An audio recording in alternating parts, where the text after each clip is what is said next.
All right, Gil. So what we got to get into is this myth of boring basketball. So the confusion is when you see a good player on the free throw line, like James Harden, fans, because of the media, will say that's boring basketball. You don't want to see a scorer shoot free throws all game. So the myth is that.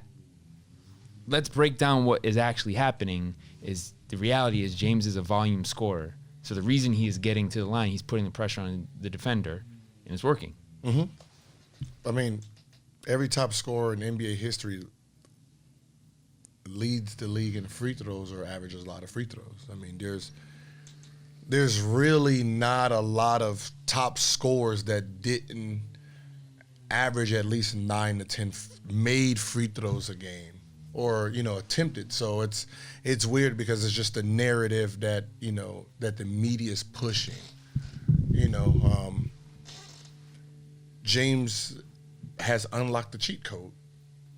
And the cheat code is defense doesn't change, right? So however defense was taught, the method of it doesn't change. You're below the free throw line, I'm going to push you baseline. If you're above the free throw line, I'm going to play you even, in the middle of the court. I'm going to push you to your left hand. Don't allow the ball in the middle of the court. I mean, so with all that being said, I have, as an offensive player, I have the back of the book. I know every single answer to the questions of the test. So when you see someone like James Harden, who's averaging 38, you see someone like Kobe, Jordan, they found a way to understand that I'm just gonna design my skill around the rules of the NBA and human behavior. And that's what James Harden is doing. But you're not playing to draw a foul. You're playing to beat your defender. That's the bottom line. Now, it's at your advantage if I draw a foul on you, because now you got to use your fouls to guard me, and I'm going to put you in foul trouble, either get you out, get somebody else on me, and again, go at them. But your first priority is to what? Beat your defender. Not necessarily. Your first priority is to do what you do best. Like if I'm playing against Kobe. He's not playing to draw fouls. He's playing his style. You got to remember, he's playing his style. He's playing his style. You got to understand. Let's say there's a smaller guy, right? Let's say Earl Boykins, right? If Earl Boykins pump fakes, do you think anyone is going to just jump straight up to block that shot? Don't need to. Or do you think they're going to try to smack his shit out the arena? So Earl Boykins learned that, wait a minute, no one ever just jumps straight up to block my shot. They want to try to embarrass me since I'm little. Right. So when I dribble around them and I pump fake, they're going to always jump out of position trying to kill my shot. So I'm going to pump fake. They're going to get out of position. I'm going to go up and under. So he makes a knack off of understanding what the defense is going to do. It's a human behavior. Is the key to what James Harden is doing. So it's like the cause and effect, right? So if it's Earl or James, I yank you with a pump fake. You jump into me, It depends on who you are. No, like James Harden, you're going to jump straight up on James Harden because he's a big guy. Yeah. Earl Boykins, think about the logic. He's little. What do you try to do to little people? Even if you're playing against a little kid, you try to wind up and smack that shit. Yeah. So Earl Boykins learned how to score knowing what the human defensive player is going to try to do to him, right? So if I know they're going to wind up like this and try to smack, I know how to pump fake and go under, knowing where his body's going to be. So with James Harden, he knows how to shake people, what that next person is going to do after he moves. So it's just like, trying to throw the ball between somebody's legs. You have to set them up, shift them, throw it. So that's all James Harden is doing. So what ends up happening is, because he's so dominant at it, you stop liking it. You stop liking that no one can stop it. See, so it's one of those things is because he can't be stopped, you call it boring. Like, I'm tired of seeing him score 30 and 40. I'm tired of Mayweather winning and winning and winning. That's exactly what it is. People get tired of consistency. No one honestly, likes consistency. He's not super flashy, that way. I mean, his thing is obviously the step back, the ISO that he gets on you. So he gets you off balance with the crossover, back and forth, back and forth, back and forth, right? And then, but what he's doing, he's picking his spot. He's creating timing. He's playing simple basketball. No one likes simple. Yeah, but not everybody can do that. No one likes simple. Everyone wants complicated things. I want to run 200 plays. I want to backdoor swing around and come off the double pick and do all this. And because he doesn't play that style, and it's just that you can't guard me, I'm going to take advantage of you can't guard me. You can't guard me. So why should I do all this back screening and rub screening and running down and up screening and back and posting up and flares? Sounds tiring. No. Why should I do all of that when if I can get the ball and shake the shit out of you, can't do nothing about it? Like, why am I going to make it easier for you by running around? Then you deny me in this, or when I can just get the ball, shake the shit out of you, score. You can't guard that, so why am I going to have to give you option 2 if no one is option 1? If Kobe could have got the ball on the left elbow and just shot a jump shot every time, why wouldn't he do it? So the fact that no one can stop him, why should he change that method? And it's just simple that, like, the offense itself is a stagnant offense for a team. You're not running, much of anything. You're just giving it to one guy and he's doing what he does. Well, it's funny what you said about that, what he says, boring basketball or whatever, and what people want is the other guy that he has on the wing, Westbrook. People want to see that slasher, that attacker, that drive, people want to get see up and different. down. They have that right there, but what we're seeing is James is more effective. No, everything is more effective. But he's like the ultimate, what I'm saying, effective player. There's nothing no different than John Stockton and Carmelo in pick and roll. Yeah. It gets boring doing it over and over and over and over and over again. But stop it. Nash and Amari's, pick and roll dunk or 3 or whatever. You get bored, like, yo, can y'all do another play? And they're like, why? You can't stop it. Why do I need to do another play if you can't stop this play? Oh, they're just gonna pass it down to Shaq, and Shaq is gonna pump, and then dunk on everybody. That's just boring. Everyone gets bored of consistency.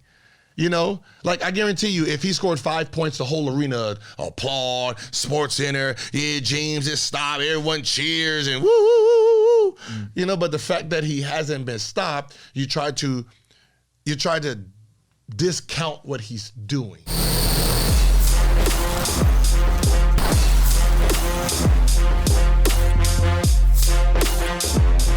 So when people say, hey,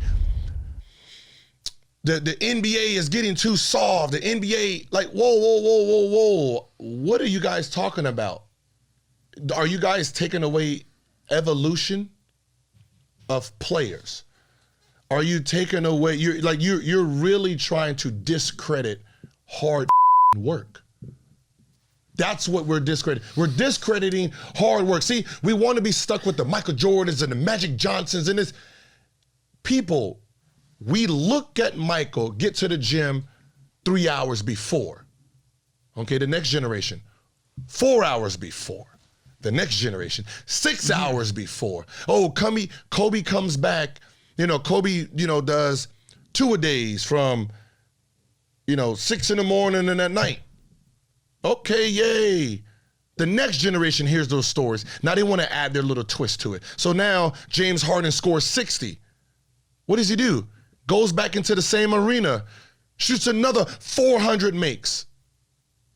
So when this creation pushes himself on a court and you can't stop him, there's a reason you can't stop him.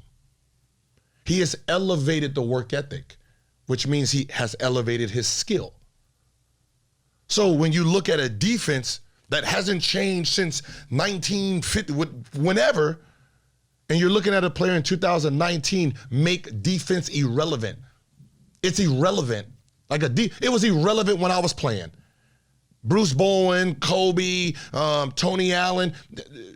You're no good if your team is not helping you. As a one-on-one player, you're not going to stop me one-on-one. I already know what you have to do. You can only push me a certain way. From that point, you need help. So I'm going to take away your help, put you in the middle of the floor where you're on an island by yourself. Now let's play basketball. So back then, I learned that. I studied that. So eventually, other players will learn, wait a minute, they can't guard me. I just got to stay away from this zone, this zone, this zone. You know, if James Harden, if I throw the ball and I come off a down screen, that player's going to jump out and deny me. Why am I going to put myself in that situation? So now you have the defense, and all these guys are just fine-tuning their skills. You know, we played Park League. Now these kids have individual trainers, right? It is not individual trainers to high school type of basketball. You have trainers teaching NBA skill. But they're not preparing you for it. And this is another offensive principle. Different defenders that you're going to see.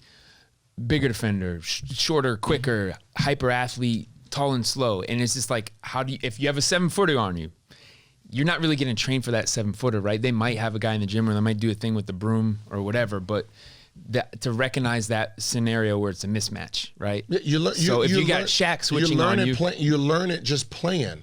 Right. But you got to remember. That's the best teacher. If my first trainer comes when I'm in the NBA, and then he excels my talent then, these kids are getting it at 8, 9, 10 now. Right. They're way better. Way more so they're prepared. way better and way prepared. Mm-hmm. So it's not that the talent is not that the game is getting weaker. The kids are just better. They're just better. They're just better. So the high school kids are better than we were. The junior high kids are better than we were at that age. Yeah, what they're better at is they're more prepared with skill. They have more skill. Yeah. They might not be game experience, but skill-wise, they're better. Like my son at that age, better than me. Mm-hmm. My younger son, 8 years old, way better than me. But he gets training, he trains, he studies, he does all of that. He has AAU every weekend. But how do you make sure he plays as many games as you did? That's the thing. That was like kind of the freakish preparation that you had. He has real live games against his age. That's what I'm saying. It's beyond AAU? Beyond it, they play every weekend. But you played every day. Every day. Yeah. So that's the thing is you could work out with a trainer 5 days a week and play 2 days a week. But but that's what I'm saying. Is it better to play 5 days a week and work with the trainer 2 days? It just always work on your skill, but it's a balance. Mm-hmm. You know, we didn't have trainers, so we played 5 days a week. So we had zero training. We're just thrown in the pool and say swim. But you did develop your individual skill, like that personal time of just on the court by yourself. I had to look at. Back then it was VHS tapes. Yeah. NBA jam session. Gym session. Yeah. You know, so I'm taking highlights from those and then working and putting. But you would go to this can still happen. Kids go to the park or the gym or whatever in the morning, and you know the runs are at night or whatever. Uh-huh. So in the morning, I'm gonna get my shots up. I'm gonna try this crossover. Yeah. But I mean, how many shots you really getting up by yourself? No rebounder, just you. None. Better than none. I mean, but I'm 200 is better than 0. Yeah, 200, and it took you 4 or 5 hours because you're by yourself. You got to rebound and this and this. When these kids in that same 4 hours is getting 1,000, 2,000 makes up with a trainer. And that's what I'm saying. Their talent is being fast forwarded way faster. If you don't have a trainer, work out with a friend or teammate. But just think about what I'm saying. You see Kobe, and we call him the greatest. We see Michael Jordan. Now you see a James Harden, who, if you had the media vote, they wouldn't even put this man in the top 10. Well, that's what I want to get into. And so if you don't put him in the top 10, and he is literally... he would put top 10. He's literally destroying the NBA, and he's letting... It's a mockery that you can't guard him. Mm-hmm. But you can't guard him because he trains like a animal. I don't even say it's a mockery. He's just great. It's just greatness, and he can't be stopped, you know? And I think the thing about him to appreciate is what you talked about, like... people are, or the narrative is that you're not like satisfied or you don't appreciate greatness. And if you look at his numbers, right, since he's been in Houston, his scoring, his production has gone up every year. 25, 25, 27, 29, 29, 30, 36, 38 this season. Like, I don't know what else he has to do from a scoring standpoint. Nothing, right? And then also, like, what he did, I think the knock on him was, like, maybe doesn't get teammates involved enough or, you know, facilitate enough. 2017 averages 11 assists. If you're scoring 30 points a game and you're averaging 8 or 7 assists, that's a hell of a lot of offense to account for. There's a misconception of ball hogging. We'll take somebody like Westbrook and James Harden, right? We'll take them. Then we'll take somebody like Zoe. We'll take Zoe, and we'll take like a Rubio, right? 2 non-scoring guards, pass-first guys, right? Then you have 2 guys who are scorers first. How come the scorers average more assists than the guys who's making 100 passes a game? Because these 2 are so non-aggressive, they're not creating any offense. Because they're not creating any offense, no one's getting easy baskets. See, if James Harden and Westbrook are attacking so much, that means the defense collapses every single time. So that means now when I pass it to the corner, because there's 4 people in the defense touching the paint, and I pass it, now PJ Tucker's open by himself. That means PJ Tucker playing with Zoe don't got to get the ball. Now he got to dribble and do all. No. Because I'm playing, I'm going to pass you the ball. You shoot a wide open 3. Now your percentage is going to go up. You know, and that's the more aggressive you are, the more assists you can average because everyone's focused on you.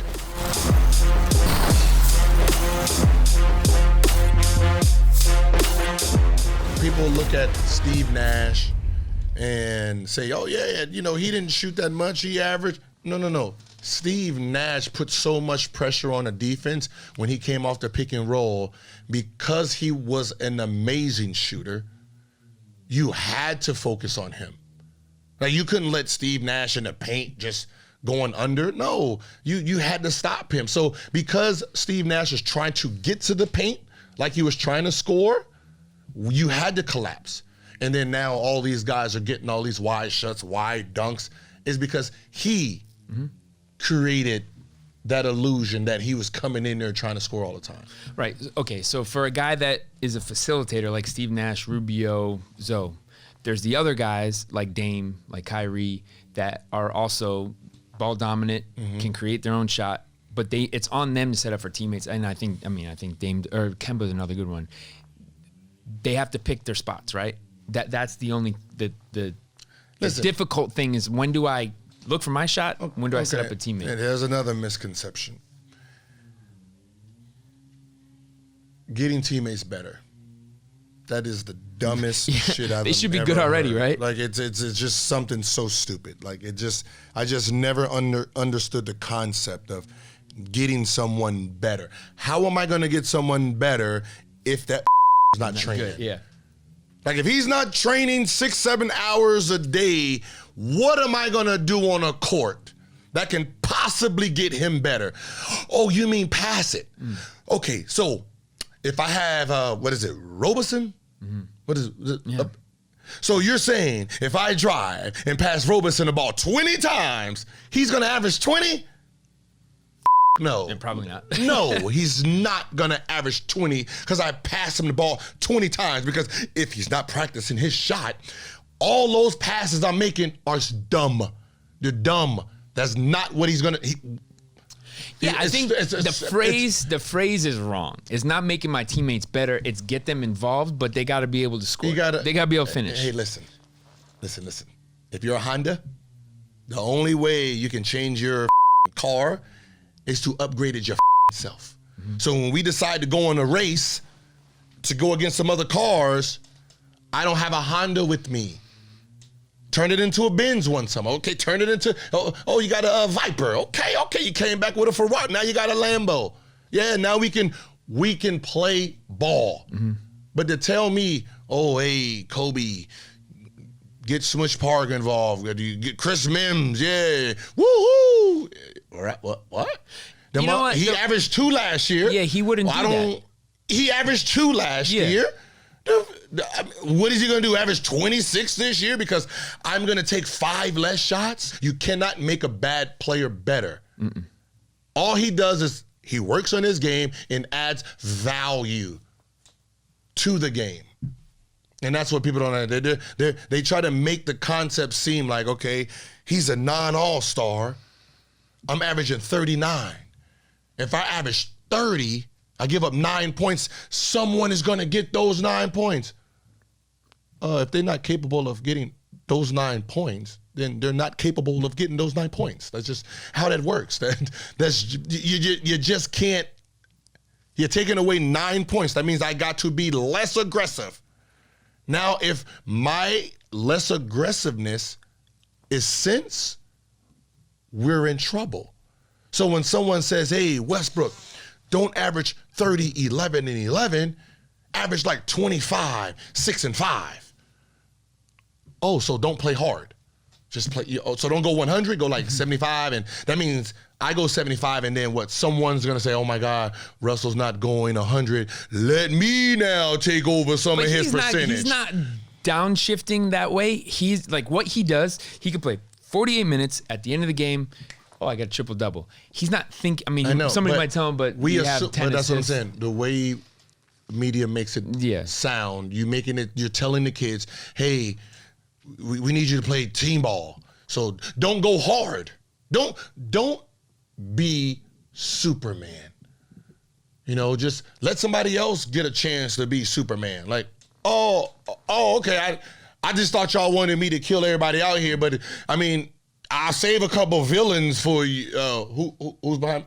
Oh, him? Okay. I'll save a couple villains for him, and then he can come on and get him 10, 15 kills, I guess. I don't know what this. I don't know how you want me to do this. And that's really how, like, give me your Westbrooks, give me everybody who wants to play 100. Because you can't teach 100. So if we're going to look at James Harden and say, hey, James, look, listen, I know you're unstoppable. You've proved it. I just don't need you to be unstoppable all the time. Well, I was going to say the other thing I looked at were his field goal attempts. Mm-hmm. And when he averages about, this season, 24. Mm-hmm. But for his career, he's at 16, I think, in the first few years in Oklahoma. Those are a different number. But, a good number for him is probably like 20 attempts a game, 20, 22 a game. How many is averaging right now? But 24. Then that's his attempts. Okay, but I'm saying what he wouldn't do, if you look at career average, he should be about like 20. I'm throwing out the first couple years in Oklahoma when he's coming off the bench. You wouldn't tell him to take less shots. No. And even if you looked at guys like high attempt, all-time great scores, Jordan, Iverson, Kobe. Shaq. Like, you don't take the fangs off the dog. You can't, and that's why I said, watch the TV without the volume on. You have a better love for the game. You would appreciate it better. You will enjoy it better. That's just what it is. Like, you can look at a narrative and then you watching a game and then someone's dictating what they want you to believe and then you believe it. So what ends up happening is you sit this false narrative about how basketball should be played from some guys who never played, some older guys that played in the 80s where rules were different. So how can you tell us how to play basketball and how this game should be played if the rules are different? The rules are not the same as when you played. It has been elevated due to more talent. And I'm going to say it's not just rules, it's something else. It's a cliffhanger because we got to take a break.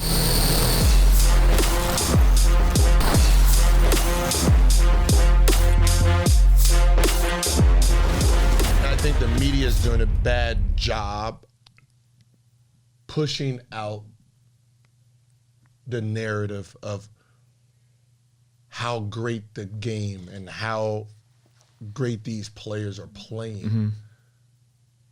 Because you're not understanding the beauty of the game. And so they'll give you how great Bird was of being technical and faking people. They'll give you how great Magic Johnson vision was. Finding people doing, but they won't say, hey, have you noticed? I know we want to yell at Kyrie Irving and say, oh, look at him, the team's better without him, but not understand what his gift is. Kyrie Irving's gift is this. He's a coach's dream. When coaches say, hey, play every possession like it's the last possession. Control the tempo. Be poised. I don't want no dumbass shots. Your coach says it, but when a guy is actually doing it, you don't respect it. See, Kyrie plays the game, and the reason it kind of affects the team is because he plays the game like it's the playoffs. Every possession counts. So there's no wild possessions coming and we're just going to be chucking. No. Every possession counts. We're going to isolate him. We're going to milk it. And that's why his game from the playoffs to regular season does not take a dip. Because that's how he plays the game. He plays the game as if every shot counts. That's why you can't rattle him. Because while you're practicing your 3-2-1, 82 games of regular season, every play he's did during that 80 has been 3-2-1. It's been calculated. So when you take that and you like, dang, you don't even respect that. What I think of like the conclusion here is that I don't think we really appreciate greatness until it's over. No, listen. You look back at it, it's like, oh man, he was really special. But in the moment, it's not familiar. We don't really. It's all new.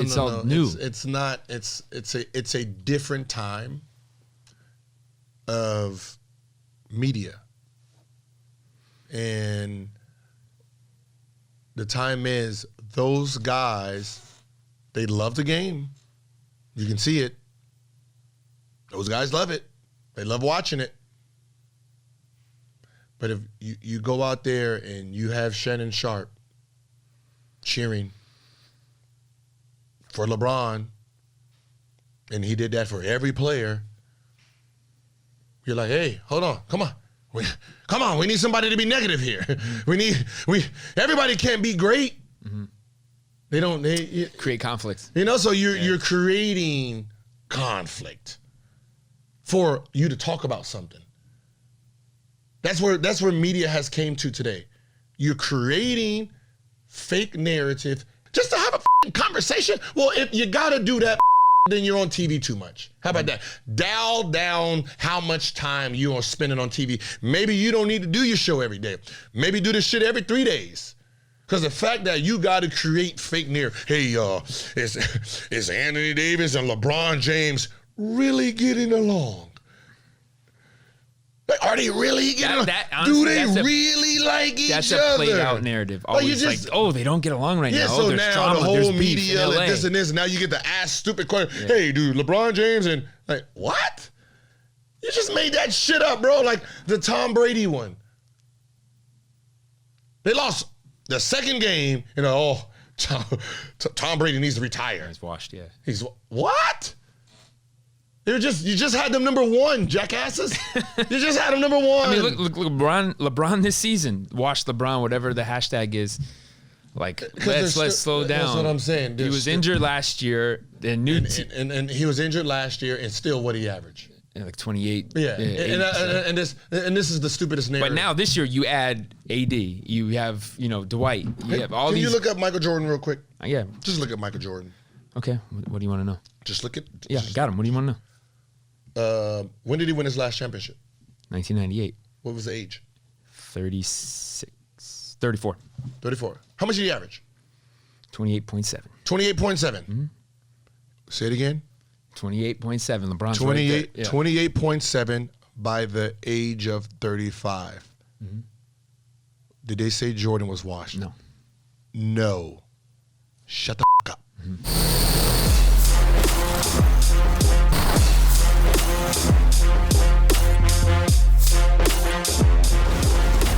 So the narrative, oh, he's washed. No, he's 35. You didn't call Jordan washed at 35 because he was still the man. Stop using it the year 18. He came in so early that he had a jump start. He has a 4-year jump start on half the league. The game evolved to the point where these guys are tapping into something that we didn't tap into. You know, I seen Jordan. I mean, Kobe. I tapped into what I was seeing. These guys seeing what he did, what I did. They tapping into that and making it better. Someone's going to watch James Harden. They're going to tap into that better. Each generation. Yeah, they're going to learn. You're going to, records are going to be broke. The talent is just getting better. You know, but I don't think as fans, we're evolving with the talent. We're used to the old. We get ready for the new. And, this is on another note. New York. Evolved. The whole New York fan base of the New York Knicks is stuck back in 1980. New Yorkers are very stubborn people, very prideful and people, very set in their ways. It shows nobody wants to play for you because you're the worst fan base in basketball. And this is why. If your team would rather play on the road because they're more comfortable, that means it says something about your home experience. See, the fact that you boo your own team sets an example for future players to ever come there. No one wants to get booed at home.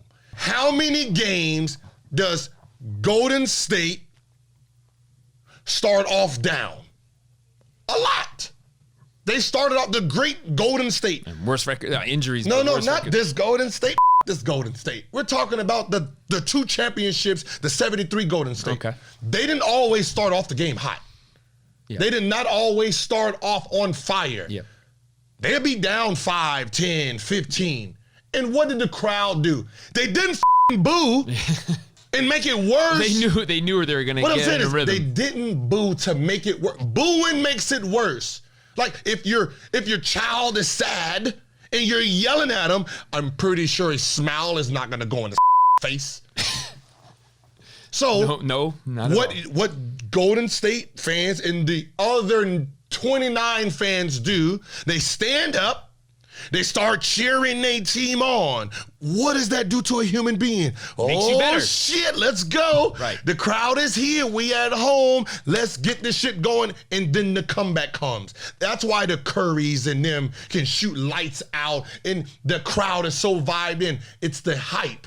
It's the invisibleness. When I'm at home, that's why home teams have the advantage because the home crowd is backing them. Good the vibes. Energy. If I'm missing my 5 shots and you're just go doom put me in, like yo, you feel it, yeah. Like when they was cheering for Melo, we want Melo. He's like yo, yeah. You amp up. You amp. It's a shot. You amped me. Now when I go in, my energy is there. I'm going. Let's go. Now the crowd is. That's what a home crowd is. So when you are a crowd that boos, because you got to remember, there's 41 road games, there's 41 home games, and you're booing 32 of them because most likely at some point you're going to be down by 5 to 10. There's going to be a lull in the game. So that means you're booing 32 of your home games. The chances of you winning become slim. Because you're not amping your team up.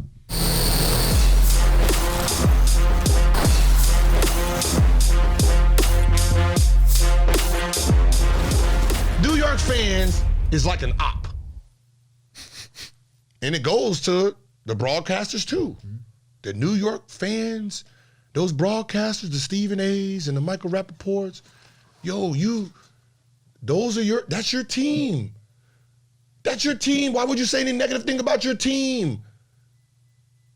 I don't give a shit if Penny Hardaway lost every game as a coach. He's the greatest coach on earth. He's the greatest player. I would never say nothing bad about my guy. Mm. You love him. No way. That's you don't do that. That's like it's a bad thing. You saying, oh, how come I'm so sick of the New York Knicks? Oh, you just pushed that out in front of the world. So all your fans are sick of the New York Knicks too. Mm-hmm. Congratulations. Congratulations. Now that means all these young youths know one place not to play, New York Knicks. You're not helping the future. No, you just like it's just I just never seen anything like it. Mm-hmm. Like, when Fizdale get fired, like I just see nothing like you. Every draft pick, you boo.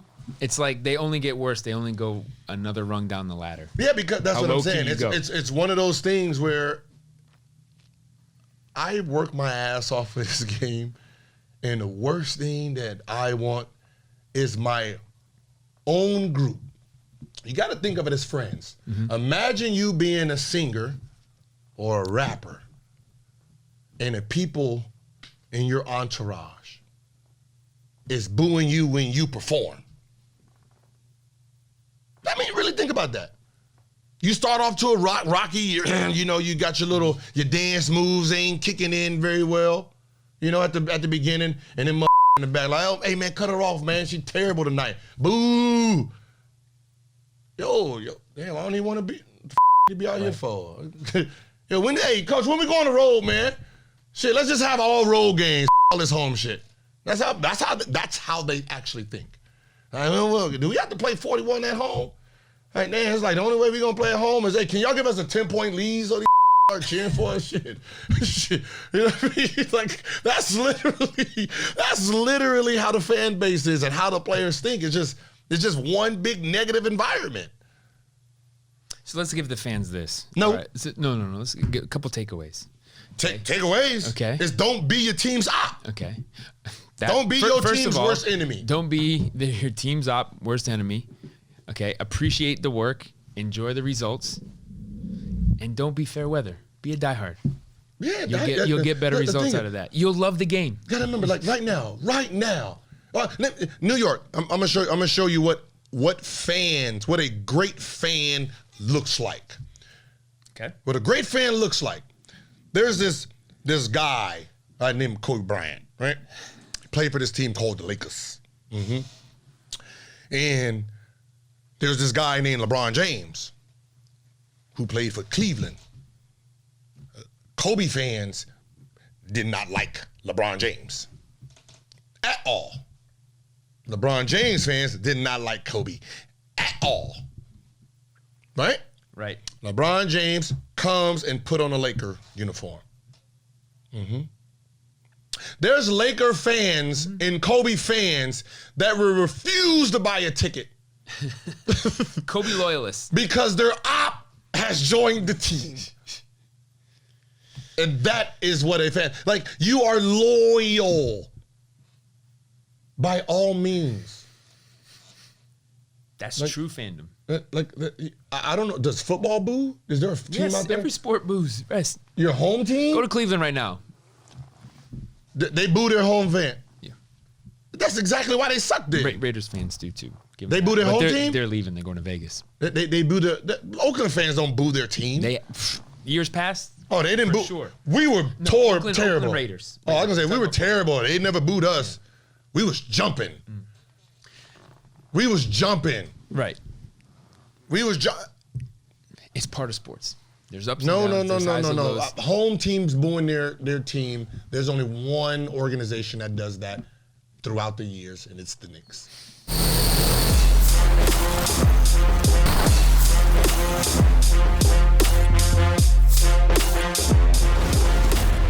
I guarantee you, if someone did a report on 30 general managers and presidents, a real report on the background before they got to that job,